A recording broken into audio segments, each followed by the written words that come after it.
Boa tarde, pessoal. Muito obrigado pela presença de todos. Para mim é uma grande felicidade poder ter a experiência de ter o primeiro podcast ao vivo, né? Já tem outros episódios no canal, mas esse efetivamente é o primeiro ao vivo. E mais feliz ainda de ter esses convidados aqui, né? Pessoas que se destacam no mundo digital, profissionais dos mais diversos ramos, né? E a gente vai entender um pouco como é que é a vida deles nesse mundo, tá? Nesse mundo digital. É importante dizer o seguinte: o nome desse episódio, episódio 8, é Por Trás da Persona.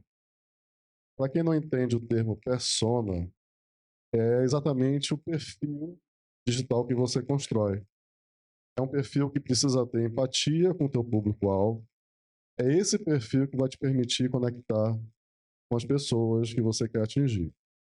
E eu vou pedir permissão para começar com a Simone.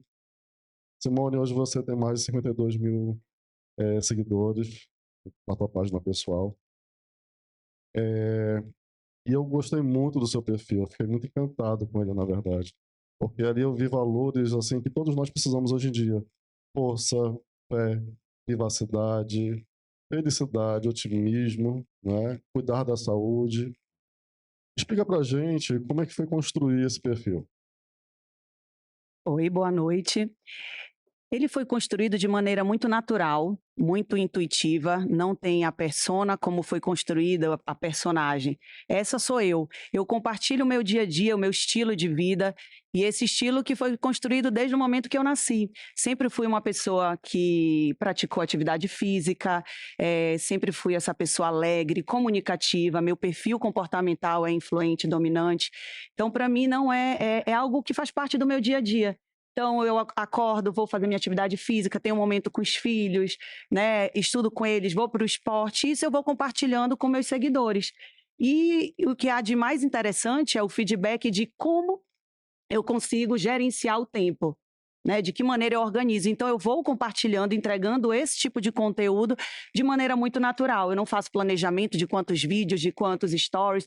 Tem dias que são 30, tem outros dias que são 50, mas tudo muito natural. E em algum momento linka com a minha empresa, com a Decasa, porque como a gente estava conversando e o Oshiro falou, eu não entendo nada tecnicamente de móveis, eu não entendo, mas linka muito bem com meus valores, que é família, em primeiro lugar. Então eu não vendo móveis de alto padrão, eu vendo felicidade, momentos inesquecíveis, estar numa rodada entre amigos, e isso é inesquecível. Nós somos seres relacionais, então eu só compartilho um pouco daquilo que eu vivo no meu dia a dia de maneira muito natural.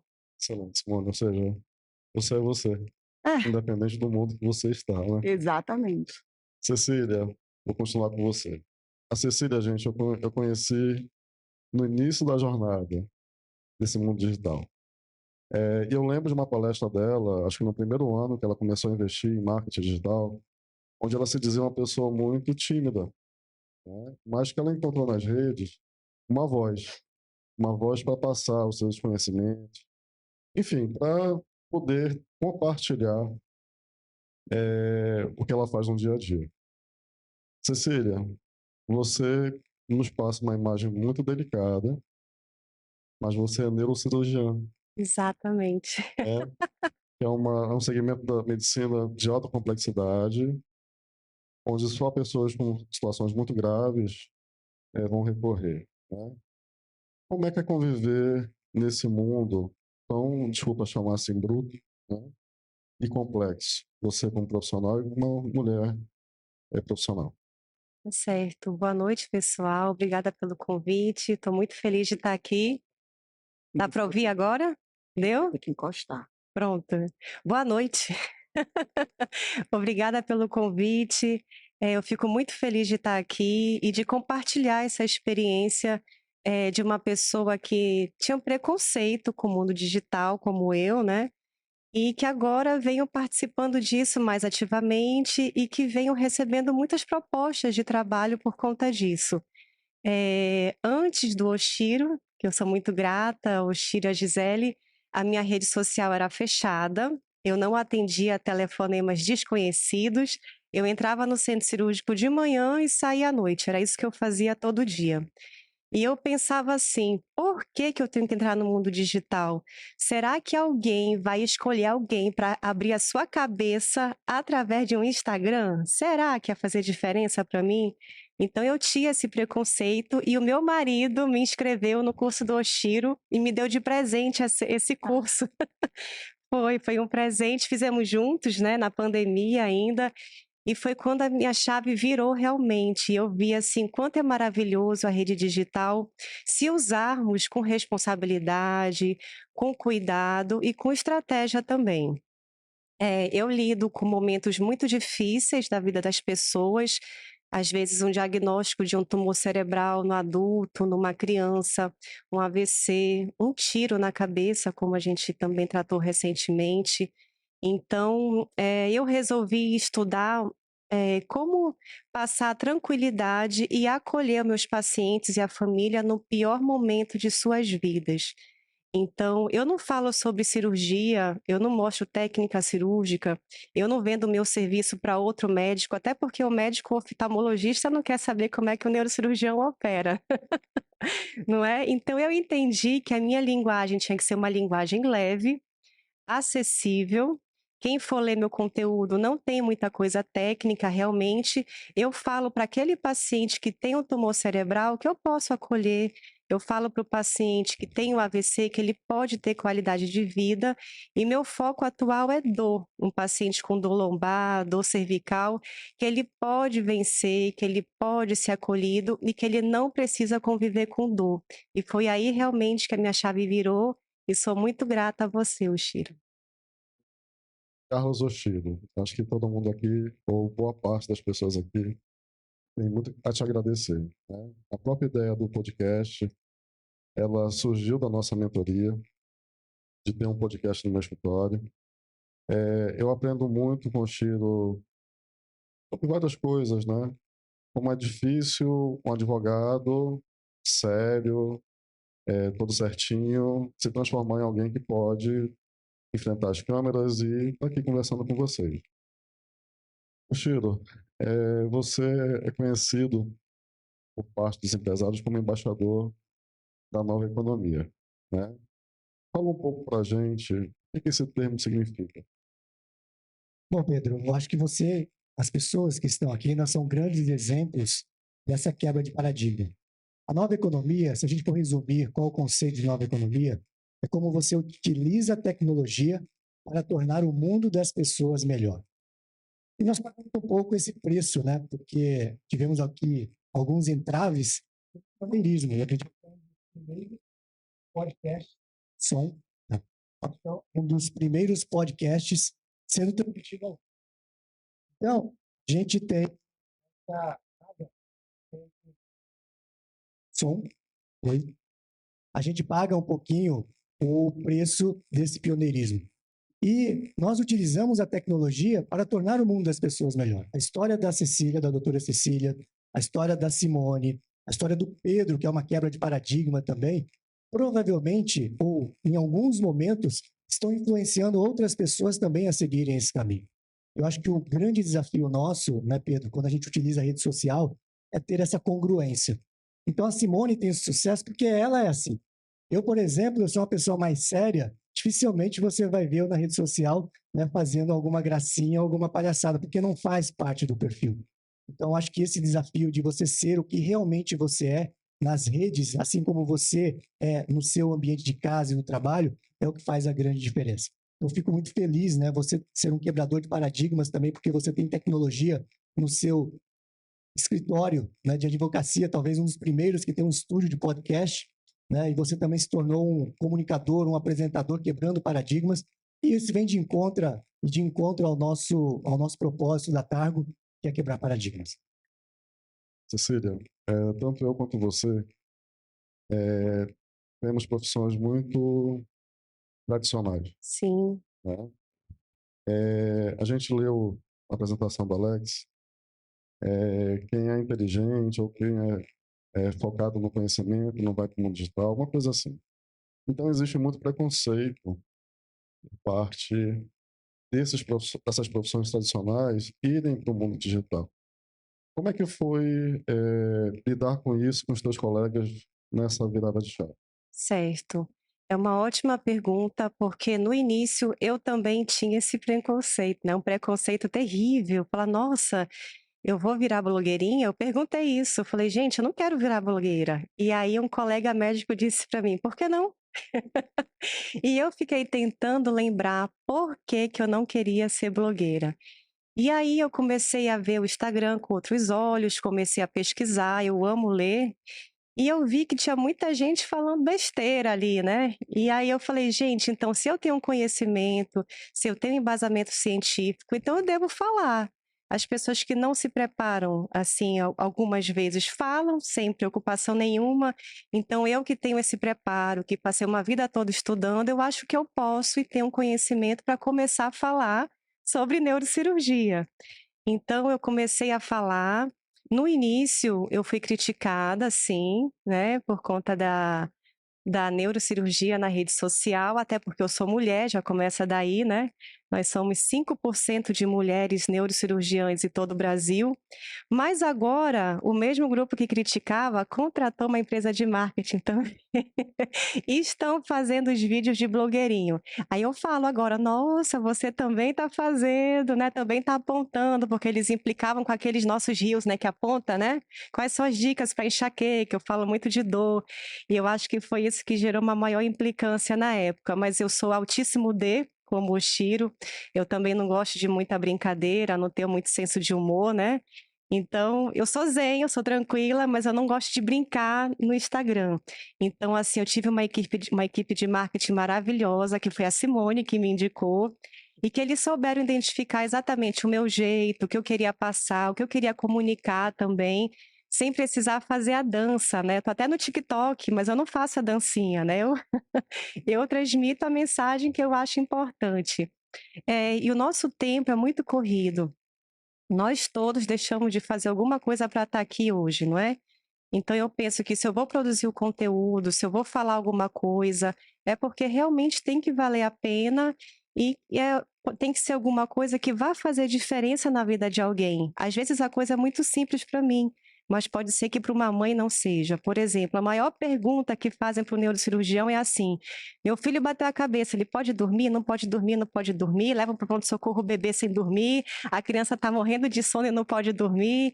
E eu falo sobre esses temas, assim, mais leves, falo sobre a diferença entre compressa morna e compressa fria, o que para mim é tão básico, eu recebo tanto feedback: "Nossa, doutora, aquela compressa morna que eu fiz, consegui dormir a noite toda". Falo sobre dor de cabeça, às vezes você não beber água causa muita dor de cabeça, a desidratação causa dor de cabeça. Então são pequenos detalhes que podem fazer diferença na vida de quem está assistindo, né. Então, eu trato dor crônica, e o que eu falo mais para esse paciente é sobre qualidade de vida e transformei o produto neurocirurgia em qualidade de vida. Eu não vendo cirurgia, né? O meu objetivo não é operar todo paciente. O meu objetivo é fazer com que aquele paciente fique bem, tenha qualidade de vida e que, se precisar de uma cirurgia, que ele volte bem para sua família também. Vou só falar rapidamente de um caso de um paciente com hérnia de disco que foi até minha clínica, queria ser operado a todo custo, só que ele pesava 120 quilos. E aí eu podia operar esse paciente, mas eu falei assim: "Vamos fazer o seguinte, vamos numa nutricionista, no endócrino, você vai começar a fazer exercício físico e a gente vai conversando depois". Esse paciente emagreceu, começou a correr, ele é maratonista e foi morar no Rio de Janeiro. Então assim, eu não precisei operar para modificar a vida daquele paciente, transformar, né. Então eu acho que a rede social é isso, a gente levar, mensagem de qualidade e acolhimento também, no meu caso de neurocirurgiã. Muito bom, Cecília. Eu vou continuar contigo. Porque eu queria entender um pouco como é que nós, né, estamos aqui, como é que é essa criação de conteúdo. Para quem não conhece as redes da Cecília, gente, ela consegue transformar assuntos muito densos em coisas leves. Tá? Ela consegue se comunicar dessa forma. Como é que é essa criação de conteúdo? A tua agência interfere muito ou você tem que meter o dedo em tudo? Na verdade, mais uma vez o Oshiro me ajudou muito, porque eu precisei definir para quem que eu estava falando. quem era o meu público. Eu já sei que meu público, a maioria é mulher, acima de 30 anos, né? Eu sei o que elas fazem, o que gostam, quais são as patologias, as doenças que mais afetam essas mulheres. É dor de cabeça, né? Dor na cervical, dor lombar. Então, eu comecei a produzir esse conteúdo voltado para o meu público, né? Se eu fosse falar de todas as patologias neurocirúrgicas, eu estava vendo que realmente as pessoas, às vezes, ou têm um tabu, têm medo de perguntar, mas quando eu falo de uma forma mais leve, eu vejo que há uma interação maior, as pessoas mandam perguntas, querem saber mais, entram no meu site para saber como é que é a clínica. Eu sou proprietária da clínica Zendô, e eu fundei essa clínica justamente na pandemia, no auge, assim, da nossa crise, né, da angústia, da ansiedade, do luto. Então eu transformei a neurocirurgia numa medicina mais lenta, de qualidade, em que eu atendo o paciente por 1 hora e meia, sem pressa, sem correria, faço a anamnese, o exame físico, solicito exames, mas o meu foco é qualidade de vida. E a maioria das vezes, esses pacientes não precisam de cirurgia. Às vezes precisam ser ouvidos, às vezes precisam de autoestima, às vezes estão passando por um divórcio, às vezes estão passando por um luto. Então eu vi que isso conectava mais com as pessoas e foi isso que eu trouxe para a rede social. Obrigado, Cecília. Simone, com 52 mil seguidores, você é uma pessoa pública. É. Né? E, enfim, a gente tem um direito básico, que é o direito à imagem, proteger essa imagem. Você é com todo respeito, você é uma mulher muito bonita, você passa um estilo de vida privilegiado, né? E isso, ao mesmo tempo, pode despertar interesses positivos, mas também interesses negativos, né? Pessoas com má fé, pessoas mal intencionadas. Você já teve que lidar com alguma situação onde alguém extrapolou com você a questão da sua imagem, ou então utilizou a sua imagem de forma indevida? Olha, Pedro, são ônus e bônus, né? Mas eu já começo falando que eu também não tenho problema algum com crítica, não tenho esse medo de exposição. Mas eu sou muito grata porque eu nunca tive problema de haters, de críticas pesadas que pudesse, né, de alguma forma manchar a minha imagem. Até porque eu venho de uma família muito tradicional, né? Meus pais, então as pessoas me respeitam muito, até abrem muitas portas pelo nome do meu pai. Então, eu não tenho esse tipo de coisa. O meu perfil é um perfil que chama a atenção de mulheres, mães, é uma corrente do bem, onde a gente se ajuda. E aí acaba que eu cresço e contribuo. E eu acredito que o ser humano, ele é sistêmico. E para minha felicidade, o sucesso, é muito mais do que ter 52 mil seguidores, muito mais do que ser CEO, é realmente ter uma família feliz, é me doar, é trabalhar o intelectual, o espiritual. Então, eu foco muito na felicidade da minha família, sem corromper os meus valores. Enquanto eu não estiver corrompendo os meus valores, eu estou bem comigo mesmo, bem com a minha família, que são pessoas que realmente, né, que eu devo respaldo. E o mais eu só distribuo aquilo que eu vivo, né, um pouco, digamos, 10% daquilo do meu dia a dia, que é empreendedorismo, vida saudável, maternidade, que eu falo com muito amor. Se eu começar a falar de um item aqui, eu não vou embora, porque realmente são coisas que eu faço com muito amor. E o empreendedorismo, eu nasci numa família de empreendedores. Então, desde criança, 6 anos de idade, eu já era empreendedora. Nunca tive dúvida disso. Então, se lidar com pessoas, negócios, eu fiz nutrição, né? Nada a ver com o empreendedorismo. E meu pai era da época que dizia: olha, tá no sangue, não precisa estudar, não. Eu acreditei, porque eu não gostava de estudar. E aí era o que eu queria. Eu gostava de vender e de me relacionar na escola e fazer esporte. Então, eu fiz nutrição. Meu pai tinha uma rede de drogarias na época, e aí todas as filhas passaram na Universidade Federal. Aí eu fui lá, meu Deus, eu preciso passar. Passei em farmácia e não falei: pai, eu vou passar, mas eu não quero cursar. E fui fazer nutrição. E aí, depois que eu tive loja, né? Tenho loja há 14 anos, a de casa. E aí, só que eu vi que não era bem assim, né? No mercado, que eu precisava estudar. Foi quando eu fui atrás da Targo, a gente há mais de 10 anos atrás, e me especializei em gestão de pessoas e negócios, quando você ainda tinha a escola americana, Franklin Covey, e eu me apaixonei, daí eu me desenvolvi, comecei a estudar sem parar e amo o que eu faço. E o interessante é que nós somos amigas de escola, né? E aí cada uma seguia um caminho diferente e a rede digital acabou nos reunindo novamente, né? É Então, verdade. exato, a rede digital faz isso também, né? Sim, encontrei amigos de, sei lá quantos anos, na rede. Ô, Shiro, não sei se você pode compartilhar com todos nós, mas eu sei que a Targo teve uma virada de chave, né? Fala um pouco pra gente de dificuldades e de como superá-las.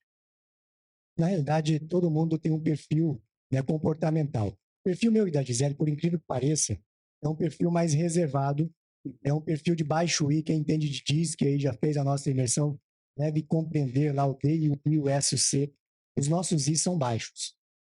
E essa forma de se relacionar era assim também com os nossos colaboradores e era assim também com os nossos clientes. Depois que eu fui entender o que é a nova economia, que é a conexão de pessoas, as pessoas compram pessoas. Por exemplo, na época da Franklin Covey, eu assumo minha culpa, a gente vendia o MBA e nunca mais tinha contato com o aluno, nem frequentava os lugares onde o aluno estava tendo aula, né? Então, para você ver como que era absurda essa relação. No momento que a gente entendeu conexão de pessoas, hoje é fazer isso que nós estamos fazendo aqui, reunir empresários que compartilham desse mesmo movimento que nós entendemos que faz a nova economia. Hoje, toda empresa, todo empresário tem que fazer uma pergunta: será que hoje eu tenho um movimento que torna o mundo das pessoas melhor? Não é somente vender móveis, não é somente vender consultas, não é somente vender consultorias. É criar essa conexão aonde daqui a pouco, né, um está frequentando a casa do outro, está chamando para jantar, e a gente tinha essa dificuldade. No momento que a gente entendeu isso, o nosso negócio decolou. Então, a todo momento, mesmo não fazendo parte do nosso perfil, a gente tem que se policiar, tem que se moldar, né, para o nosso negócio. E esse ano foi um ano repleto de eventos, de encontros. O ano que vem vão ser mais ainda. Cada vez mais a gente vai se profissionalizando e vai melhorando os nossos encontros também. Falando em conexão, Simone, eu percebi que você tem, Repete. falando em conexão, eu percebi que você tem um trabalho de voluntariado, né? Qual a importância disso para você e por que você desenvolve na gente? Também de maneira natural, minha mãe, meu pai era aquela pessoa que trabalhava muito, minha mãe era o suporte e teve uma vida de doação. Então foi o que eu vi em casa e crescendo ajudava, meu pai dava a ela condições para trabalhar com moradores de rua, então a gente ia para ajudar, dar banho, então fez parte da minha família. E aí já tem muitos anos, né? Eu não, nem torno público muita coisa porque realmente é de maneira muito natural, mas eu faço alguns trabalhos de entrega de sopa, para moradores de rua, a gente também faz mensalmente visitas a orfanatos, e claro que isso, me deixa muito feliz, muito grata quando a gente se doa, eu acho que quem doa é que mais recebe, na verdade, é um sentimento que é difícil até de explicar, mas quando você é picado por esse bichinho, sabe, é uma alegria, é uma felicidade tão grande. Eu digo que Deus nos escolheu para fazer a obra dele aqui, e eu faço com muito amor, com muito carinho. Algumas coisas eu posto, porque aí a gente também tem como divulgar e ajudar. Hoje a gente tem parceiros e a gente consegue também aumentar, né, a rede, de pessoas a serem ajudadas. Então, é uma coisa que também vida sistêmica, né, a questão espiritual, doação, também me completa nisso. Falando sobre parceiros, né? É, com o poder de comunicação que vocês têm hoje, vocês podem auxiliar ou até mesmo vender serviços ou produtos de parceiros. Sim. Vocês costumam fazer contratos com esses parceiros? Como é que é a relação para ter a confiança e também a responsabilidade sobre o que vocês estão divulgando? Olha, Pedro, eu tenho muito cuidado. Hoje eu trabalho como blogueira influencer, mas de maneira muito diligente, porque eu tenho o meu negócio. Então, se eu dividir muito o foco, eu vou deixar o meu negócio, dividir a atenção. E hoje o meu negócio é importante, me gera resultado. E se eu dividir, tirar o foco da coisa mais importante, com certeza, né, o resultado também vai ser diferente.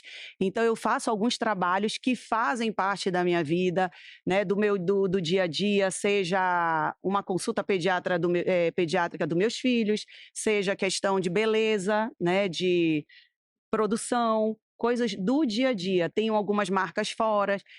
Eu nem trabalho com Media Kit, porque não é esse o meu foco. Eu uso isso, né, benefício do meu negócio e de maneira muito simples, muito no meu dia a dia, mas sem gera resultado, gera, mas eu não foco nisso como um negócio apenas. Gente, falar um pouco do Pedro, né?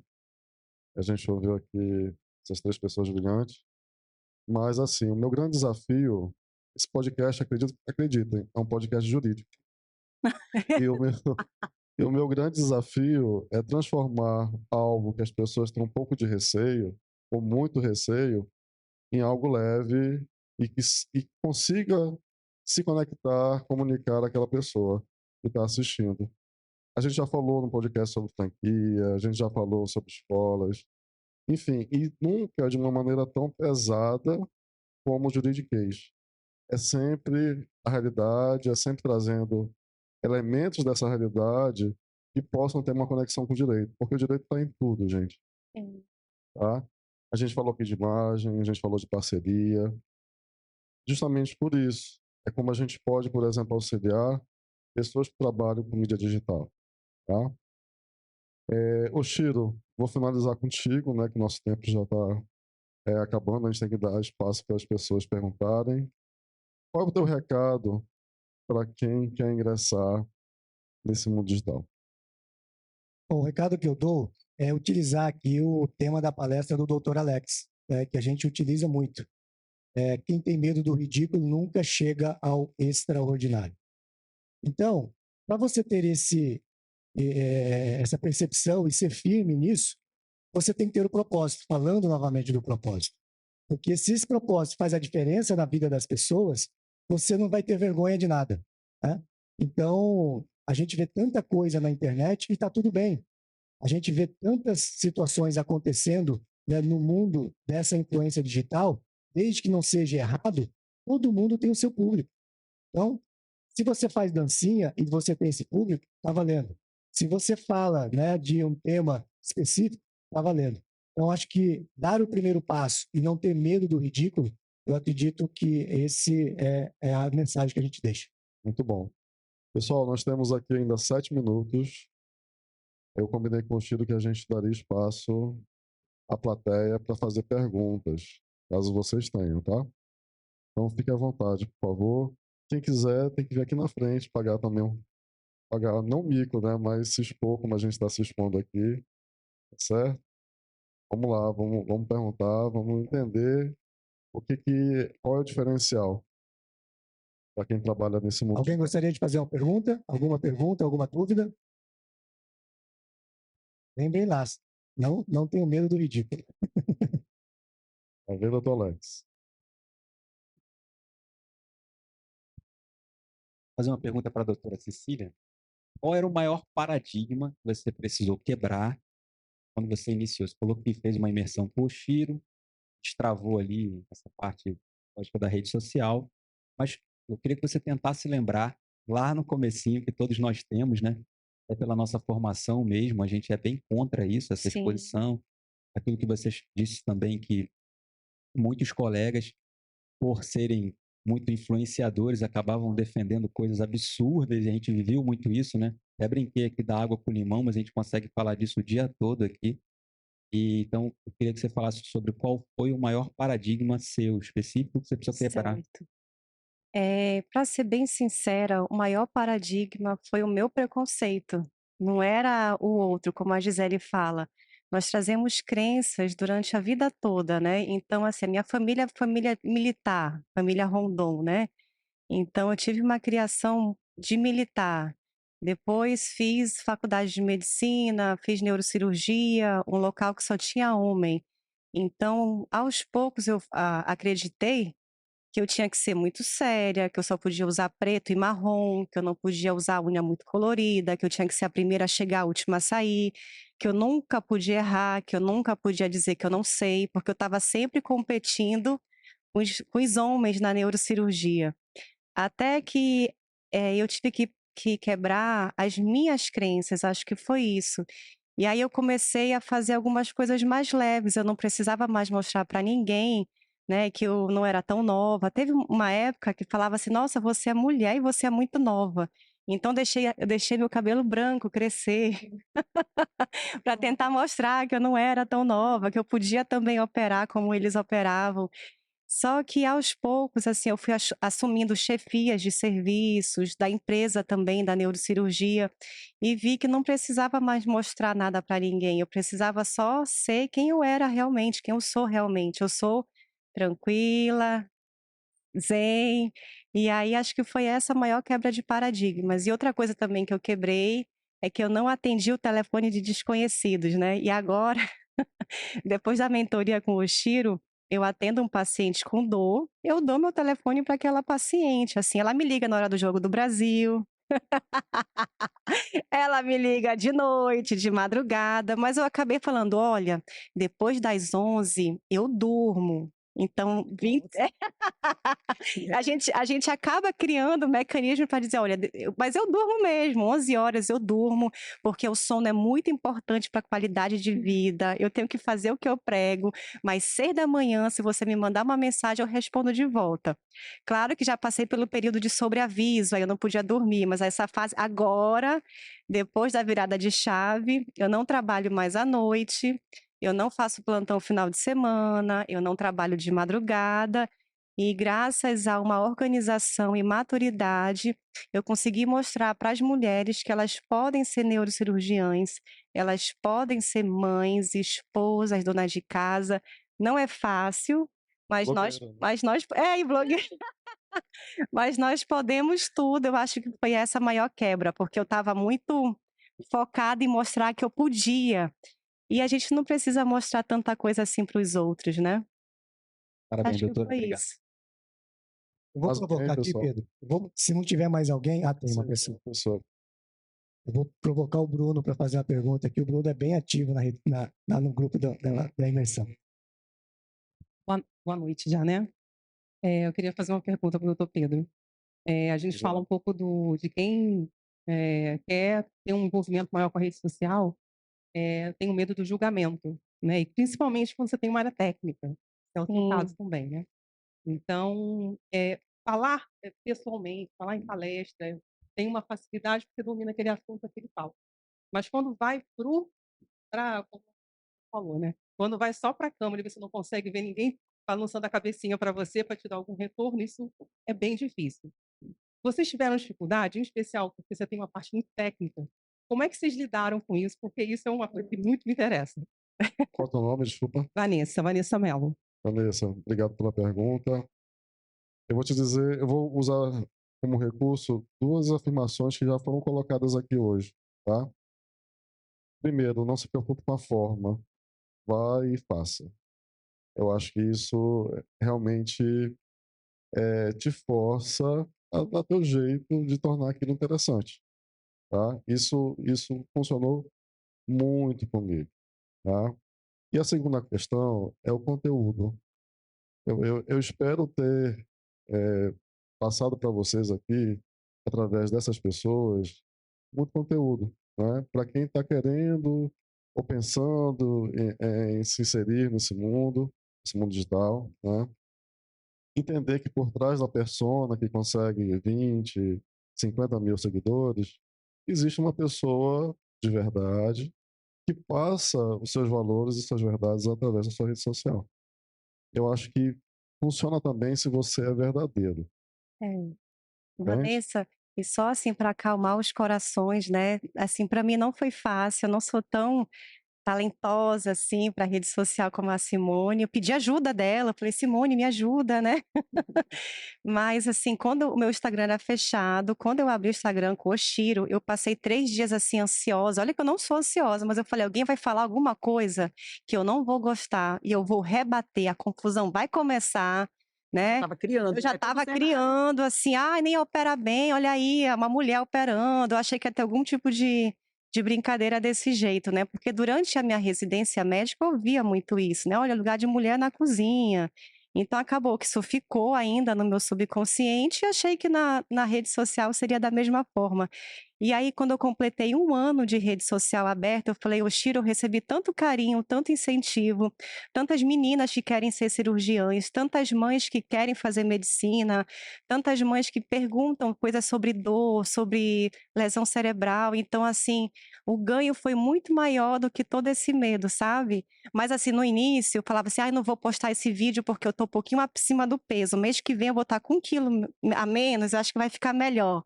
Então, ai, a maquiagem não ficou tão boa, o cabelo não tá legal, então as coisas iam até que o Oshiro falou: "Cecília, feito é melhor que perfeito, faça, né". E aí eu comecei a fazer e as coisas vão caminhando, assim, naturalmente, né. Vanessa, eu tô engateando nesse mundo É, eu da também, digital, é. tá? Eu não sou essas feras que estão aqui Não. comigo ainda, né? Mas a abertura também do meu Instagram, que era privado, para mim também foi uma dor. A gente fez junto o curso, né, Imaginando os isso, 2 tô aqui tremendo. calados, na Abri o Instagram, mentoria. fiquei: "Meu Deus, eu abro o Instagram ou não?". É isso, Pois é. falando Mas o que pode ser tema também de outro assunto é que tem intercorrências também. Durante a gente passou por uma campanha também, eu e a Simone, e durante esse período, eh hackearam que fala? Invadiram todos os meus Instagrams, da clínica, o meu pessoal, de um podcast, um Instagram social, e a pessoa mandava mensagem para mim debochando então essa invasão de privacidade também me deixou, mas pode ser o tema de outro, né? Sim, a gente pode explorar essa situação. Na É. verdade, assim, eu acho que para início quando inicia, você dá o primeiro passo, assim: "Vou fazer isso". O feito melhor que perfeito, mas é pesado no início, né, e aí a gente Sim, fica assim: sim. "Será que eu vou aguentar isso?", sabe, fazer é tão pesado ter que fazer 50 vezes o vídeo E pra uma sair coisa em e 1 uma minuto e coisa 20, E eu vou te sabe. dar outra dica. O meu primeiro vídeo, assim, qual é o recurso que eu uso? É sempre a conversa. Eu acho que a forma de facilitar a questão jurídica é conversar com alguém. Eu comecei os meus vídeos usando as pessoas do meu escritório, meus colaboradores, né? Vamos falar sobre LGPD, vamos falar sobre ESG, vamos Olha pra falar câmera. sobre contratos, sem olhar para a câmera. Era uma conversa. E o que eu percebi, Vanessa, é que às vezes eu preparava assim uma semana toda o conteúdo, eu pesquisava, fazia o vídeo, fazia a make, achava que eu tinha arrasado, aí 2 pessoas só comentavam alguma coisa, né.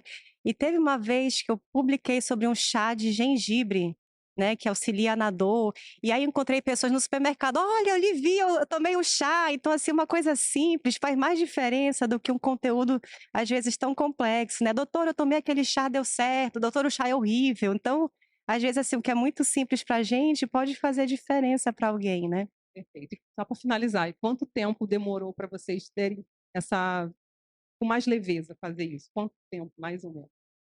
Ou quantos vídeos? Ah, Olha, do primeiro vídeo até hoje, até esse momento, eu acredito que eu melhorei 80%, tá? Então, é uma progressão. Você esquece que você está diante de uma plateia, esquece que você está fazendo algo ao vivo, esquece que você está conversando com alguém. É esse o sentido. Eu volto a dizer, o importante é o conteúdo que você vai gerar. Se aquilo tem qualidade, se aquilo vai ser importante para quem está te ouvindo, entende? e você sabe, assim, que eu trabalho com o cérebro, né. Então a gente vê que nós estamos em constante aprendizado na oratória, na mídia, na escrita também. Então, assim, eu gosto de ver meus vídeos do início, eu gosto de ver, e eu só fazia vídeo lendo no teleprompter. Contei para Simone que até meu nome eu lia: "Oi, eu sou a doutora Cecília Grangeiro". Aí a equipe de marketing: "Doutora, não leia o seu nome", né. Então, logo no início eu fazia tudo lendo. Depois eu comecei a pesquisar, conseguia falar. Depois eu fui para uma rádio com o Oshiro, e eu fiquei tão nervosa, foi na CBN que a gente foi, né, e eu caí na besteira de perguntar para o jornalista, mas querendo ouvir uma resposta. Eu falei assim: "Olha, o que que vocês fazem quando dá errado alguma coisa?". Eu achei que ele ia falar: "Não te preocupa, vai dar tudo certo". Ele falou: "Vixe, dá errado toda hora". Então, depois que eu vi que as pessoas acham normal, assim, as intercorrências acontecem, pode dar errado, alguém pode cair, eu posso falar alguma coisa Pode errada. gaguejar, pode esquecer e voltar. Isso, E aí a é. minha sugestão, eu estava vendo aqui, gente, isso aqui pode dar medo, quando você vê a roda do blogueirinho. Eu não vou nem começar, porque olha aqui o que é preciso fazer. Só que eu sempre digo, vai dando um passinho, vai dando dois. Eu mesmo aqui, olha, tenho equipamentos adequados, eu só tenho o meu celular e pronto, e no máximo uma luz extra, não precisa uma relação, se a gente acaba criando, sabe, o monstro fica muito grande, aí o medo, você diz: "Eu nem vou começar porque eu não vou dar conta". Então acho que um passo, o que que essa semana eu posso fazer? E assim como tudo na vida, a academia é a constância, né, você tem a constância, a disciplina, né, como é que a gente ganha músculo, como é que a gente ganha força, é a disciplina, é a constância. Então a mesma coisa, não é quantos vídeos, mas é a sua dedicação, até que ponto você está disponível e quer. Eu acho que o trabalho maior é emocional, para quebrar esses paradigmas que a gente tem, que já está aqui, não é nem do outro, às vezes eu acho que é aqui dentro mesmo, sabe? É a gente, É sou nosso, então eu. acho que o gigante mora dentro da gente. E aí a gente vai dando passo, ele vai diminuindo, daqui a pouco, pois não é que eu esmaguei o gigante? E aí dá tudo certo. Vanessa, só para encerrar contigo, quando a gente não faz ao vivo, como a gente está fazendo hoje, a gente grava o episódio para depois publicar. Eu já gravei episódios de quase 2 horas, tá? Porque a gente começa a conversar, o assunto Flui, né? rola, flui, entende? De maneira muito leve. E quando a gente vê, nossa, já passou Já tudo passou, isso, né? entende? Essa é a grande questão, porque, por exemplo, quando eu me propus a fazer um vídeo, eu sei que o vídeo que eu vou fazer, o conteúdo é bom, eu domino aquela informação. Ai, Só bacana, que a bacana. questão é, muitas vezes eu sou muito perfeccionista e eu quero, se eu vejo um fio fora do lugar, eu paro, não, esquece. Aí eu depois desisto. Falo, eu já fiz 50 vezes o mesmo vídeo. Quer saber? Passei Tchau, por essa vai. fase, é. Vai para lá e pulo, aí não faço. No dia seguinte tem que fazer, mas aí eu também pulo. E na verdade eu sei o quanto que quando eu faço o vídeo, eu vejo o quanto que as pessoas gostam e me dão retorno. Isso, E exato. isso que me estressa, né? Porque eu falo, meu Deus, para eu fazer eu preciso fazer 50. E aí as meninas que cuidam da marketing falam, você está entendendo o quanto que quando você faz vídeo é importante? O quanto que é relevante para as pessoas? Mas eu falo, mas ainda é muito pesado para mim. E aí é essa questão de como é que é isso? Porque vocês já passaram por essa fase também, Aí da né? segunda vez tu vai fazer 40, da terceira ou décima tu vai fazer 20, até tu fazer de primeira, entendeu? E olha, eu estava assistindo o Pedro Superti na época da pandemia. Ele disse, e isso me marcou muito, que o novo analfabeto não é aquele que não sabe ler, é aquele que não sabe fazer vídeo.